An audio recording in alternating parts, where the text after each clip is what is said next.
오늘 우리 성경 말씀 창세기 44장 우리 14절부터 우리 16절에 있는 말씀 함께 보시겠습니다. 우리 창세기 44장 14절부터 우리 16절에 있는 말씀입니다. 유다와 그의 형제들이 요셉의 집에 이르니 요셉이 아직 그곳에 있는지라 그의 앞에서 땅에 엎드리니 요셉이 그들에게 이르되 너희가 어찌하여 이런 일을 행하였느냐 나 같은 사람이 점을 잘 치는 줄을 너희가 알지 못하였느냐 유다가 말하되 우리가 내 주께 무슨 말을 하오리이까 무슨 설명을 하오리이까 우리가 어떻게 우리의 정직함을 나타내리이까 하나님이 종들의 죄악을 찾아내셨으니 우리와 이 잔이 발견된 자가 다 내 주의 노예가 되겠나이다.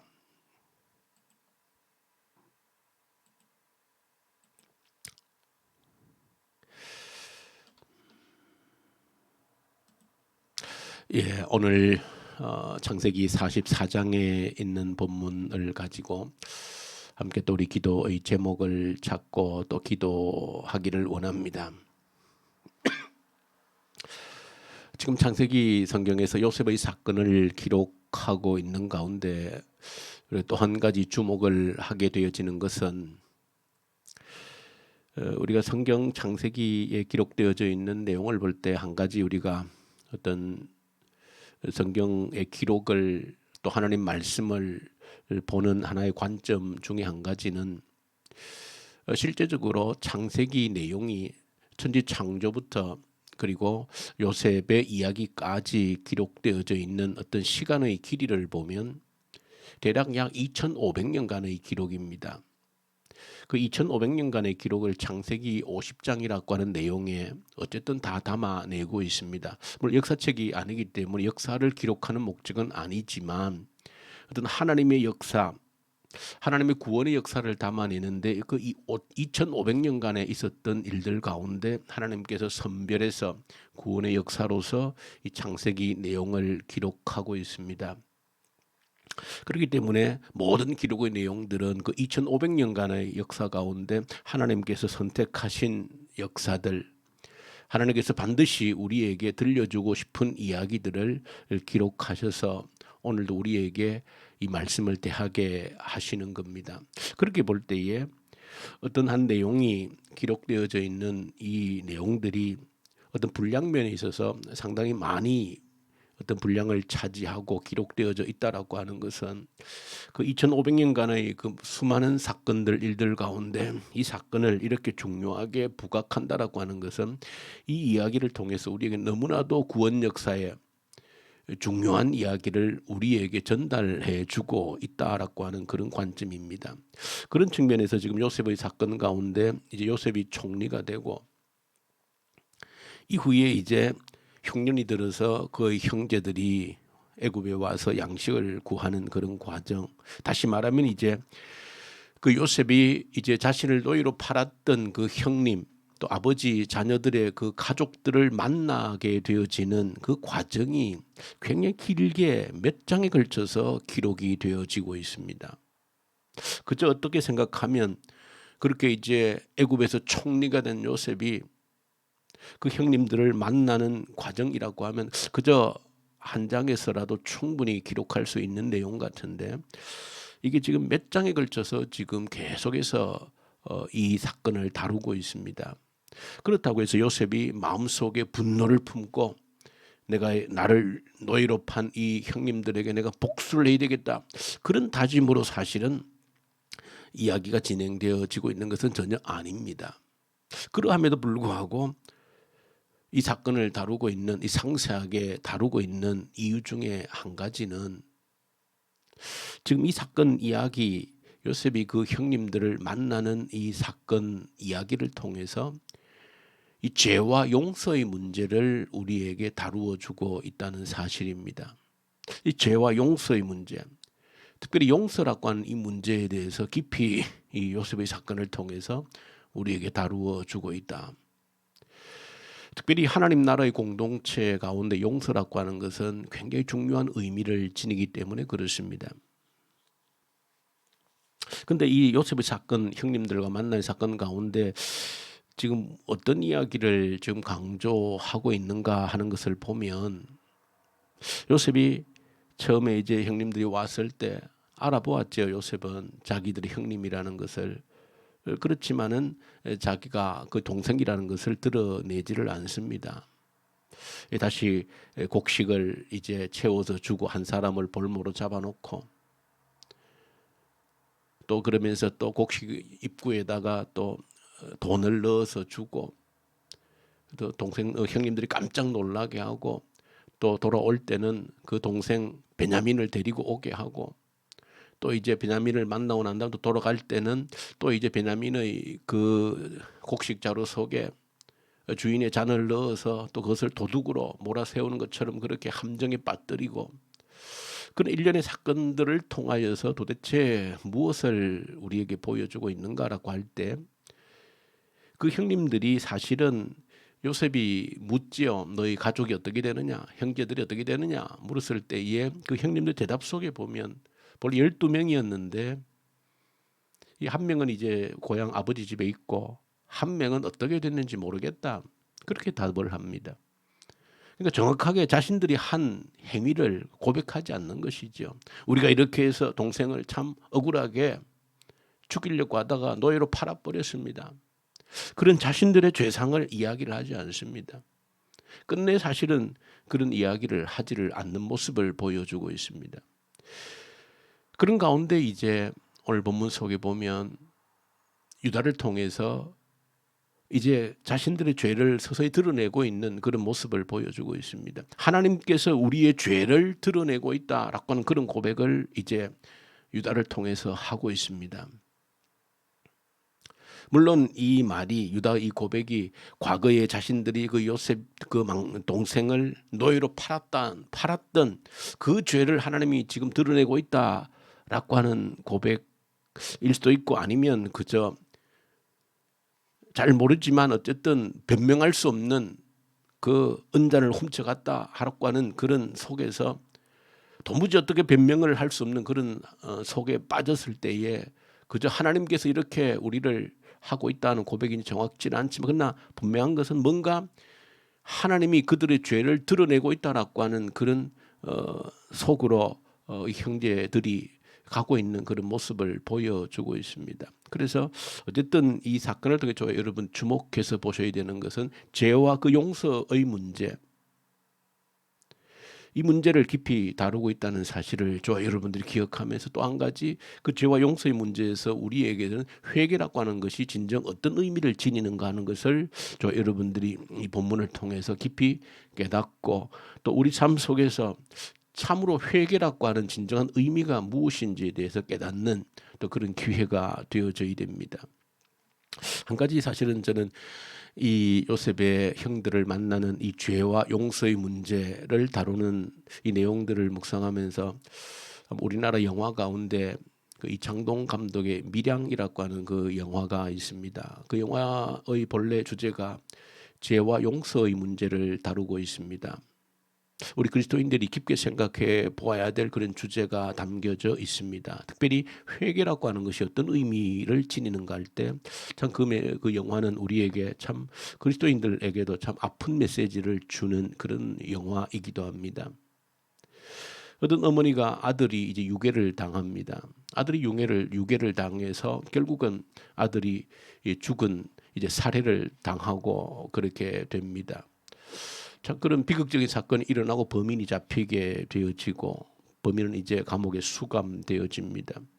그런 속에서 그 어머니는 그 고통 속에서 참 헤어나오지 못하고 자살까지 시도하면서 그렇게 살다가 어떤 약국 주인에 의해서 이제 교회로 전도받고 교회를 다니게 되어집니다.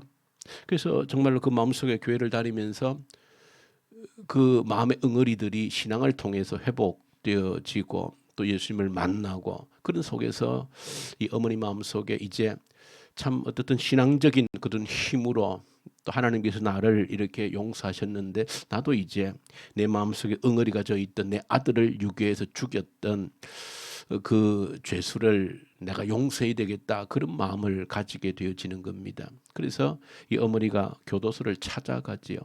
그래서 그 죄수를, 자기 아들을 유괴해서 죽였던 그 죄수를 마주하게 됩니다.